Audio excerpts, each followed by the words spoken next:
80 वर्ष की उम्र तक गौतम बुद्ध ने जीवन और धर्म के प्रत्येक पहलू पर प्रवचन दिए और लोगों को दीक्षा देकर बुद्ध शिक्षा के लिए प्रचार पर भेजा। सुद्धोधन और राहुल ने भी उनसे दीक्षा ली। भगवान बुद्ध का जन्म 623 बीसी में लुम्बिनी के प्रसिद्ध बागों में हुआ था, जो जल्द ही तीर्थयात्रा का स्थान बन गया। तीर्थयात्रियों में से भारतीय सम्राट अशोक थे, जिन्होंने वहां अशोक स्तंभ स्मारक बनाया था। खंभे पर शिलालेख नेपाल में सबसे पुराना है। इतिहास प्रेमियों और बौद्धों के लिए लुम्बिनी एक महत्वपूर्ण जगह है। बौद्ध धर्म के संस्थापक महात्मा गौतम बुद्ध ने एक दिन अचानक घर गृहस्थी का त्याग कर दिया। सांसारिक और पारिवारिक मोह माया का त्याग कर वे जंगल की ओर चले गए। आज से करीब 1500 साल पहले चीन में वू नाम का एक राजा था, जो बौद्ध धर्म का महान संरक्षक था।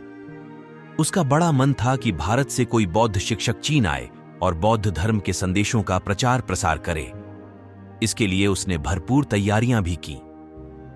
ये तैयारियां कई सालों तक चलती रहीं और राजा इंतजार करता रहा, लेकिन कोई भी बौद्ध गुरु नहीं आया। दिन बीतते गए और देखते ही देखते राजा 60 साल का हो गया। फिर एक दिन यह संदेश आया कि 2 महान प्रबुद्ध गुरु हिमालय पार करके चीन आएंगे और बौद्ध धर्म के संदेशों का प्रचार करेंगे। ये सुनकर सब तरफ जैसे उत्साह का माहौल बन गया और राजा भी इस खुशी में एक बड़े उत्सव के आयोजन की तैयारी में लग गया। कुछ महीनों के इंतजार के बाद चीन राज्य की सीमा पर 2 लोग नजर आए। ये थे बोधि धर्म और उनका एक शिष्य। बोधि धर्म का जन्म दक्षिण भारत में पल्लव राज्य के राज्य परिवार में हुआ था। वह कांचीपुरम के राजा के पुत्र थे, लेकिन छोटी आयु में ही उन्होंने राज्य छोड़ दिया और भिक्षुक बन गए। 22 साल की उम्र में जब वह प्रबुद्ध हो गए तो उन्हें बौद्ध धर्म के संदेश वाहक के रूप में चीन भेजा गया। जैसे ही उनके आने की खबर राजा वू को मिली, वह अपने राज्य की सीमा तक खुद पहुंचा और उनके स्वागत और आदर सत्कार की पूरी तैयारी के साथ वहां दोनों बौद्ध गुरुओं का इंतजार करने लगा। जब ये भिक्षुक वहां पहुंचे तो लंबी यात्रा की थकान उन पर सवार थी। राजा वू ने उन्हें देखा तो उसे बड़ी निराशा हुई।